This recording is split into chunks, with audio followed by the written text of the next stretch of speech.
Para mí es un gustazo tener siempre aquí a Jorge Luis García Pérez Antúnez, el león de placetas. Bien ganado, ¿no? Gracias. ¿Cómo andas? ¿No? Muy bien, vas para Panamá. Iré a Panamá. Cómo no. Y tenemos también aquí a Orlando Gutiérrez Boronat, presidente del Directorio Democrático Cubano. También vas para Panamá. ¿Cómo no? Cómo no. He pedido ayuda aquí a Andrés Alburquerque, analista político, que ya es parte de nuestra mesa, para tocar este tema que está tremendo, ¿no? Vamos a empezar, antes de hablar de lo que va a suceder en Panamá y todo esto, con la encuesta. Es muy interesante. Les cuento brevemente los acontecimientos. Al parecer, el New York Times empieza esta encuesta, le cuesta dinero. Esas encuestas son como las hacen en Cuba, quién entra, eso ya es... habría que averiguar, ¿no? Pero se han intentado hacer varias encuestas dentro de Cuba. Esta parece ser la más seria, 70 preguntas, ¿no? Y, por supuesto, Cuba se entera de que están haciendo la encuesta y se entera de algunos resultados, porque para eso tienen un aparato de espionaje, y se molestan con una pregunta en específico. Después vamos a ver cuál es esa pregunta, y eso hace que el New York Times, presionado, lamentablemente presionado, se desliga. Esa es la versión que yo tengo de todo esto, de la encuesta, que va a salir publicada por el Washington Post pasado miércoles, pero que Univision, de alguna manera la encuesta sí termina siendo la encuesta de Univision. Hay otra encuesta hecha solamente en La Habana, porque esta es nacional, y lo que vamos a ver es un poco una mezcla de los resultados de ambas encuestas, que se parecen muchísimo. Alguna gente tiene la impresión de que tal vez gente que trabajó en una también trabajó en otra y le sacaron el billete a ambas partes. Pero es el primer intento serio de hacer preguntas dentro de Cuba. Vamos con la primera. El 90% apoya las medidas de Obama hacia Cuba y el restablecimiento de relaciones. Antúnez, ¿esta cifra se parece a lo que ves tú dentro de Cuba? Bueno, sí, Juan Manuel. Yo creo que esas encuestas, no sé cómo tienen la manera que se efectúan. Nosotros no damos credibilidad a ese tipo de encuestas. Yo creo que esta época ha sido la época de las encuestas. Yo creo que la encuesta hay que hacerla verdaderamente en el lugar de los hechos. Y yo creo que estas encuestas carecen de credibilidad. Bueno, depende, porque fíjate, yo entiendo eso, pero la encuesta que hago yo todos los días aquí, con los que vienen, es que esto que sucedió el 17 de diciembre ha levantado unas expectativas grandísimas. Y el cubano común y corriente, si le preguntan, ¿usted está de acuerdo con el restablecimiento de relaciones o no está de acuerdo? El 90% suele decir que sí, salvo que tengan una visión más política, etcétera, etcétera. En ese sentido, ¿tú no tienes esa impresión? ¿O tú que estás en contacto con los grupos, estás de acuerdo con lo que él dice? La impresión que me da a mí, tanto la gente dentro de Cuba como los que están llegando ahora a Miami, es que al principio hubo mucha expectativa con esto de restablecimiento de relaciones, principalmente porque los cubanos lo ven como una forma más fácil de poder llegar a los Estados Unidos, que tienen la idea de que esto va a facilitar la salida de Cuba, que causó una gran expectativa y actualmente esa expectativa se ha caído. La gente se ha quedado desilusionada porque el proceso no se ha movido a la velocidad que la gente quisiera que se moviese, ni en la dirección que la gente quisiese. Así que lo que yo tengo del pulso cubano en la actualidad es que quizás en un momento dado sí hubo... Sí, porque claro, es verdad que la encuesta nos dice si la pregunta es cuánto demoraron en hacer la pregunta, y parece además muy oportuno que va a ser pasado mañana, que va a aparecer previo a la llegada de Obama y la reunión con... ¿Cómo lo ves tú? Yo no sé la credibilidad de la encuesta. En Cuba hacer encuestas es muy difícil porque... Tenemos más preguntas. Después hay algunas que nos va a convenir creer. No.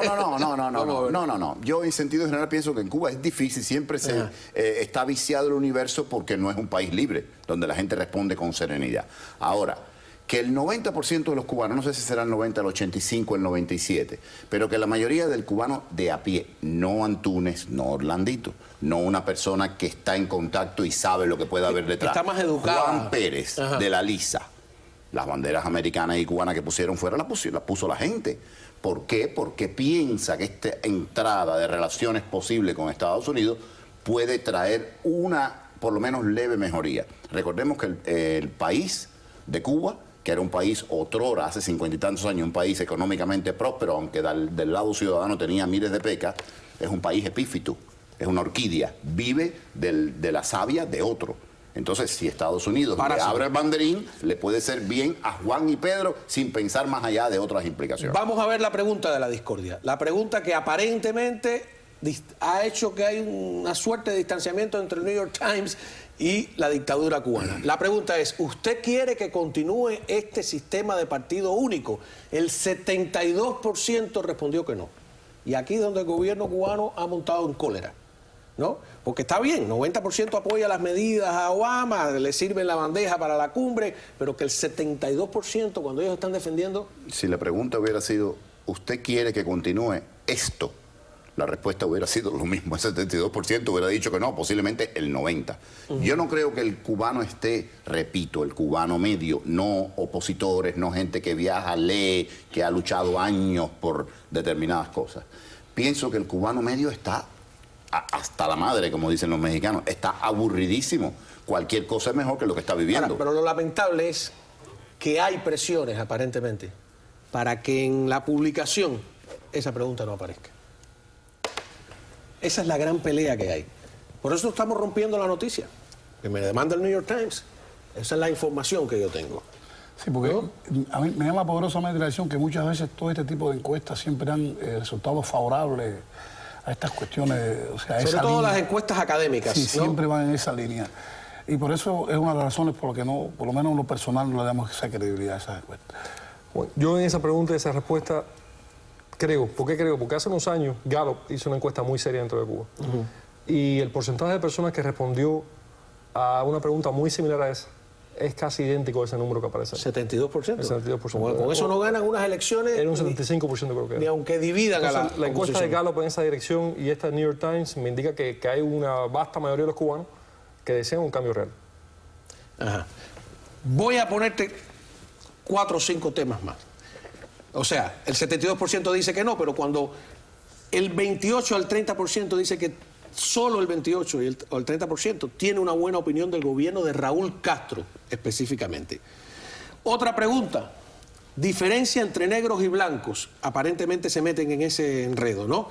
Dice que hay más apoyo manifiesto al gobierno dentro de los negros y menos apoyo manifiesto dentro de los blancos. Y cuando digo manifiesto es que lo manifiestan públicamente. Bueno, yo creo que la respuesta a eso está, Juan Manuel, no solo el aumento vertiginoso de los negros en las filas de la oposición, sino que si miramos las últimas noticias, las comparecencias en Washington nuestra, si vemos además el liderazgo opositor, o disidente, como quisiéramos llamar, dentro de Cuba, vemos que hay una presencia mayoritaria de negros que está a contrapelo con la... O sea, mientras en el Consejo de Estado, mientras que en las filas del régimen castrista hay una ausencia notable de negros, entonces miras la fila de la resistencia cubana, entonces hay un aumento vertiginoso. A mí me sorprendió este resultado, está raro, ¿no? A mí también, quisiera ver la pregunta, quisiera ver cómo está redactada. Es que no tienen lógica los números ahí, no tienen lógica porque, fíjate, si el 72% de los encuestados no están de acuerdo con el régimen del Partido Único, tiene sentido que el 28%, que es restante entre el 100, estén de acuerdo con Raúl Castro. Ahora, lo que no tiene sentido es que más del 70% de la población cubana es mixta. Claro. ¿Cómo define ellos lo que es negro?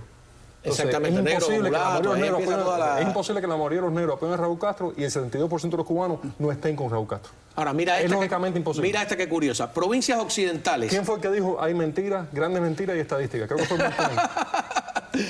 Hay provincias occidentales, dice que hay mayor descontento en las provincias occidentales que en las provincias orientales.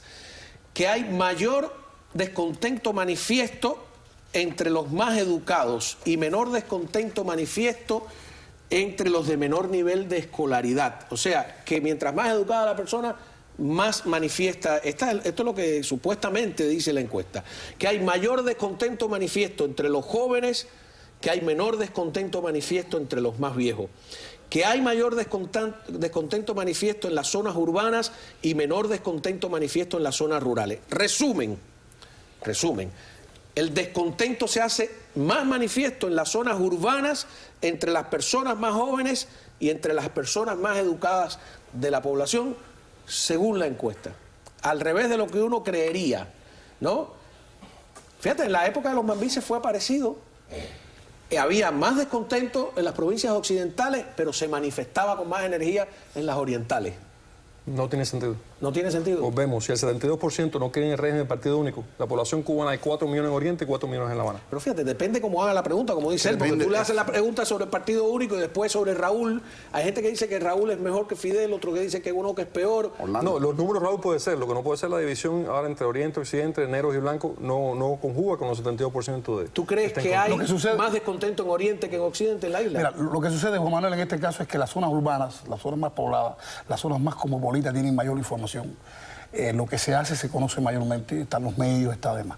Pero yo creo que la mayor rebeldía, no sé si voy a catalogarla de descontento, la mayor rebeldía, la mayor fuerza de lucha dentro de Cuba está concentrada en centro y oriente del país. Por lo menos lo que nos llega a nosotros, es lo que eso es algo evidente, eso es algo que es incuestionable. Que la base de apoyo al régimen se hace más manifiesta en las zonas rurales, entre las personas más viejas, entre los menos educados. Entre las personas más viejas tiene una lógica. Y entre los menos educados también. ¿No? También es posible, el menos educado no necesariamente es menos sabio y tiene menos sabiduría popular, posiblemente sea menos propenso a hablar claramente con el encuestador. Acuérdate, una persona intelectual a lo mejor divaria un poco con una cerveza, el guajiro de su casa... Cuando regresemos, además de hablar de la cumbre, te voy a poner un video hablando de maleducado, donde a la gente le pregunta, hay una mujer que le pregunta ¿cuál es el río más grande de Cuba? Y creo que dice que el Nilo, no sé, una cosa así, ¿no? Que el Amazonas, una cosa increíble. No te vas a creer el nivel de ignorancia que hay en la potencia educativa. Esa encuesta tiene un problema de diseño. Bueno, vamos a ver. Acuérdate que esto es lo que a mí me ha llegado. Vamos a ver qué publica ellos y qué destaca la prensa como titular. Eso será importante. Usted tendrá la palabra. Regresamos. El video sobre las preguntas educadas en Cuba vale $1 millón, no se lo pierda. Ya volvemos.